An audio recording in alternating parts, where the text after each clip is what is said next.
අයිබුවන් මෙදා පාරත් පසුගී වසර වගේම මෙල්බර්න් වල බක්මහවුල් පැවත්වුණා විශාලම් බක්මහවුලෙල ඉතින් අපි ගියායකට ගිහෙල්ලා ඉතින් අපි හැම පාරම යනවා ගිහිල්ලා සහයෝගය දෙනවා සාර්ථක කරගන්න වැඩ කටයුතු කරනවා ඉතින් ගිහාම ඔතන ගිහාම අපි ඉතින් අපේ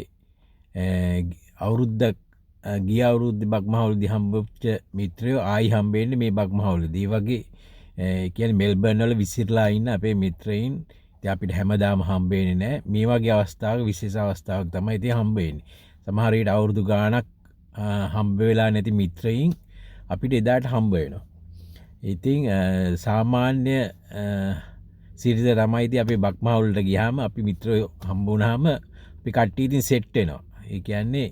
බූට් එකේ සෙට් වෙනවා බූට් එක කියන්නේ මෙහි වාහනේ ඩිකිය ලංකාවේ කියන්නේ ඩිකිය කියලා මෙහි ඉතින් බූට් එක කියන්නේ බූට් එකේ අපේ ඉතින් කට්ටිය සෙට්ලා මත්පැන් බෝතලයක් අරගෙන තියාගෙන සතුටු සාමිච්චිය යෙදෙනවා අපි ඒ පසුගිය අපේ ඉතින් විස්තර කතා කර ගන්නවා අතීතයේ සිහිපත් කරනවා ඔය වගේ දේවල් ඉතින් අපි සාකච්ඡා කරනවා ඉතින් මේ පාරත් එහෙම සෙට් වුණා මගේ මිත්‍රයෙක් එක්ක එట్లా ඉන්නකොට ඉතින් අපි ආගිය තොරතුරු කතා කර ඉන්නකොට අපේ රටේ දේශපාලනය ගැනත් අපි සාකච්ඡාවකට මෙදිහත් වුණා. ඉතින් මාත් බොහොම ආඩම්බරයෙන් ඉතින් කතා කළා දැන් නියමයි අපේ රට ලංකාව නියමෙට ඉස්සරහට යනවා. අනුර කුමාර ඇතුළු ජාතික ජන බලවේගය ඉතාම හොඳට ආර්ථිකය හැමදේම හොඳට කරගෙන යනවා. වංචාවක් නැහැ දූෂණයක් නැහැ මන්ත්‍රීවරුන්ගේ බරප්‍රසාද කපා හැරලා කියලා ඉතින් මම මගේ මතය මම දකින දේවල් මම ඔවුන්ට කිව්වා ඉතින් හැම කෙනෙක් මේක පිළිගත්තා මම කතා කරනකොට මගේ මිත්‍රයෙක් ඇහුවා එතන හිටපු එතකොට මචං දැන් මේ මෝදි ඉන්දියාවේ ඉඳලා ඇවිල්ලා අනුර කුමාරත් එක්ක මේ ආණ්ඩුවත් එක්ක ගිවිසුම් වගේක් අත්සන් කළා මම එහෙම මොනවද මචං ඒ ගිවිසුම් කියලා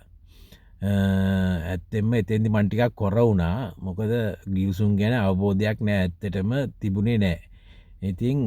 මයි මිත්‍රයා තර්ක කළා මචං ඔය ගිවිසුම් වල තියෙනව කවුරුවත් දන්නේ නැහැ කැබිනට් මණ්ඩලයවත් දන්නේ නැහැ ඉතින් ඒක ටිකක් ප්‍රශ්නයක් මචං කිව්වා රටට මොකද මේක උඹලා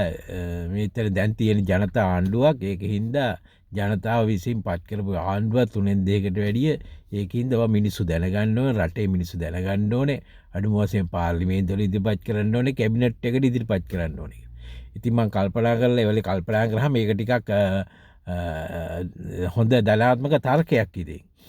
මං හිතන්නේ අනුර කුමාර දිසානායක රටට වංචාවක් කරන්නේ නැහැ මිනිසුන්ට වංචාවක් කරන්නේ නැහැ. හොඳ දේශපාලඥයෙක් අවංක දේශපාලඥයෙක් අපි බලමු ඉදිරියට මොකද වෙන්නේ කියලා මං හිතන්නේ ඕක පාර්ලිමේන්තුවේ ඉදිරිපත් කරයි ජනතාවට කියයි කියලා මම මිත්‍රයාට ඉතා මේ සමගියෙන් කතා කළා මිත්‍රයා ටිකක් ඒ ප්‍රශ්නෙට පොඩ්ඩක් කේන්තිකින් වගේ මගෙන් ඇහුවේ මොකද ජනතා ආණ්ඩුවක ඔවැනි දේවයක් කරන්න බෑයි කියලා. ඉතින් ඒ ප්‍රශ්නේ සාධාරණයි. ඉතින් මාත් හිතනවා මාත් අනුර කුමාර දිසානායක සහෝදරයාගේ ඇතුළු ආර්ථික ජන බලවේගයේ ආණ්ඩුවෙන් ඉල්ලා සිටිනවා ඔය ගිවිසුම් ගහපු ගිවිසුම් ජනතාවට කියන්න ජනතාවට පෙන්වන්න මොනවද කියලා පාර්ලිමේන්තුවේ ඉදිරිපත් කරන්න ඒක තමයි හොඳම වැඩේ එතකොට කිසිම ප්‍රශ්නයක් පැන නගින්නේ නැහැ සාමාන්‍යයෙන් ගිවිසුම් ගහනකොට සමහර රටවල ගහන්න ඉස්සෙල්ලා ජනතාවට කියනවා පාර්ලිමේන්තුවේ ඉදිරිපත් කරනවා ඉතින් එහෙම දෙයක්ත් වෙනවා නම් තමයි හොඳ අපි මේ තරහට කියනවා නෙවෙයි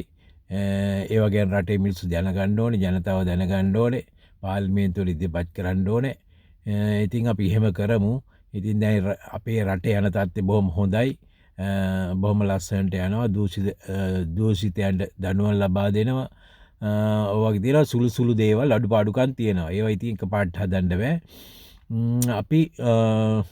ඔහොම ඉදිරියට යමු ඉතින් අර දේවලුත් ඒ ගිවිසුම් ගැනත්